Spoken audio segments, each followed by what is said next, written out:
From West Africa's humid cocoa belts to the polished supermarket shelves of Europe and North America, the journey of chocolate is a tale the world thinks it understands but doesn't.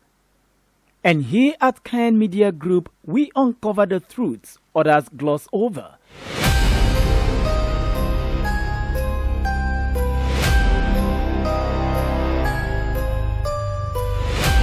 Today, we trace the roots of a global industry worth over $40 billion, powered largely by African farmers. Yet, Africa receives only a tiny fraction of the value it creates. How can a continent that produces nearly 70% of the world's cocoa still earn crumbs? Why do the world's largest chocolate companies get richer, while the farmer who supplies them remains trapped in poverty? This is the uncomfortable truth behind the sweet taste of chocolate.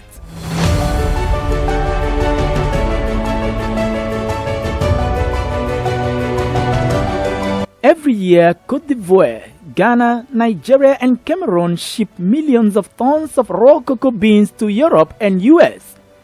Combined, these exports are valued globally at over $40 billion. But here is the catch. Africa exports raw cocoa beans worth little. Europe exports finished chocolate worth billions. A ton of raw cocoa may fetch African farmers less than $3,000. A ton of finished chocolate can be worth $20,000 to $30,000. It is not about who grows the cocoa. It is about who transforms it. Africans handle the farming. Foreign companies handle the profits.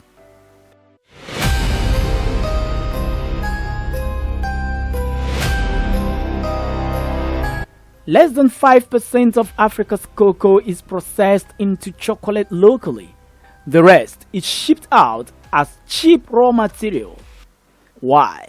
Because chocolate manufacturing requires advanced food processing facilities, strict quality control infrastructure, large-scale capital investment, stable electricity supply, access to global retail networks.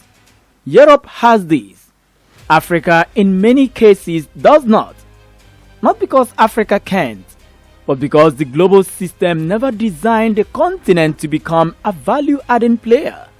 Western companies didn't just build factories.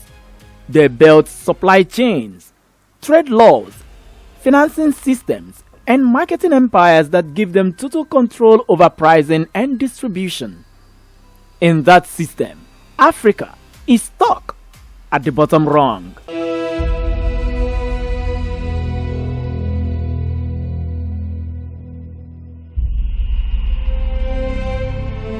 Even though Africa grows the cocoa, the price of cocoa is determined thousands of miles away in London and New York. Commodity exchanges.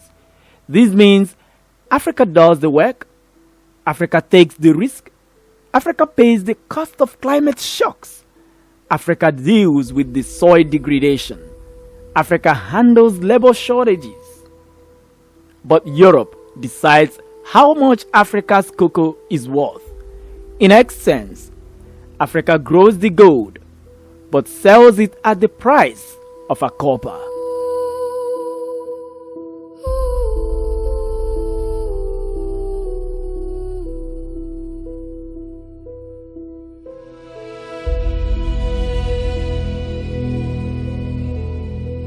The world's chocolate market is controlled by a handful of big companies, giants like Barry Callebaut, Nestle, Mars, Mondelez.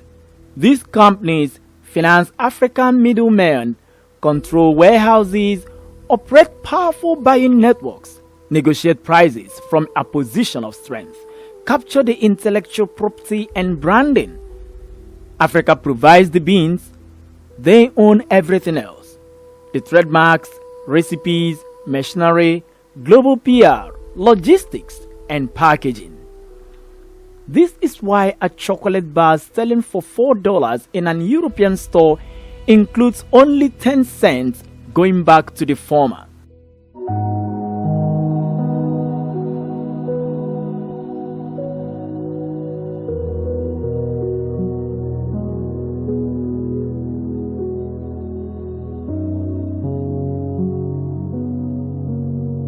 Africa's cocoa sector still runs on structures created during colonial rule.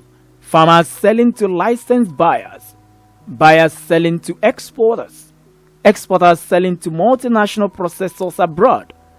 Zero local processing, zero African-owned global chocolate brands.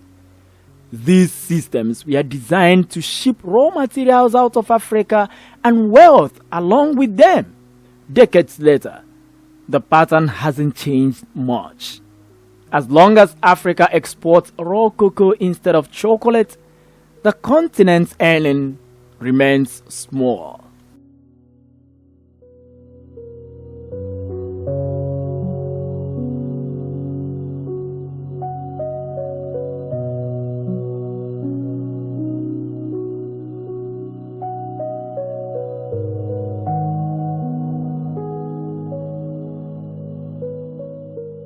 Africa can, and some countries are trying, but they face major barriers. Number one, high import taxes in Europe. EU tariffs on raw cocoa, 0%. EU tariffs on processed chocolate from Africa, up to 30%. This is deliberate. It protects European factories and kills African ones. Number two, lack of large-scale investment. Chocolate factories require tons of millions of dollars. Many African producers lack access to cheap financing. Number three, branding dominance. It takes decades and billions to build a global chocolate brand that competes with Ferrero or Lindt. Number four, power imbalance. African countries negotiate individually, not as a bloc, making them weak against multinationals. Number five, infrastructure gaps. Unstable electricity alone makes large-scale chocolate manufacturing extremely expensive. The result? Africa does the farming, others do the value addition.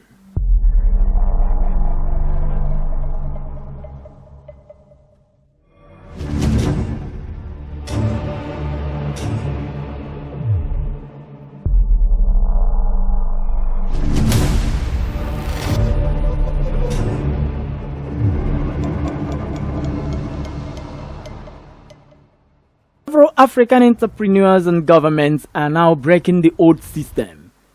Ghana and Côte d'Ivoire introduced a $400 living income differential to raise farmers' earnings. Youth-led African brands like Fair Afrique in Ghana are producing chocolate locally for export. New processing plants are being built in West Africa. AfCFTA is opening a continental market for African-made chocolate. The system is changing, but slowly. But it can change faster if Africa controls more of its value chain. Africa doesn't need pity. Africa needs power. The power to process its resources, set its prices, and own the brand that shape global markets. Cocoa can be Africa's gold mine, not its trap. If Africa controls even 20% of global chocolate manufacturing, millions of farmers will escape poverty, billions of dollars will stay on the continent, and a new generation of African-owned global brand will rise. At Kann Media Group, we believe Africa's story is still being written, and we are here to tell it boldly. If you believe Africa deserves more than peanuts for the wealth it creates, hit the like button, subscribe and share this video with someone who needs to understand the truth behind their favorite chocolate bar. Africa grows the cocoa.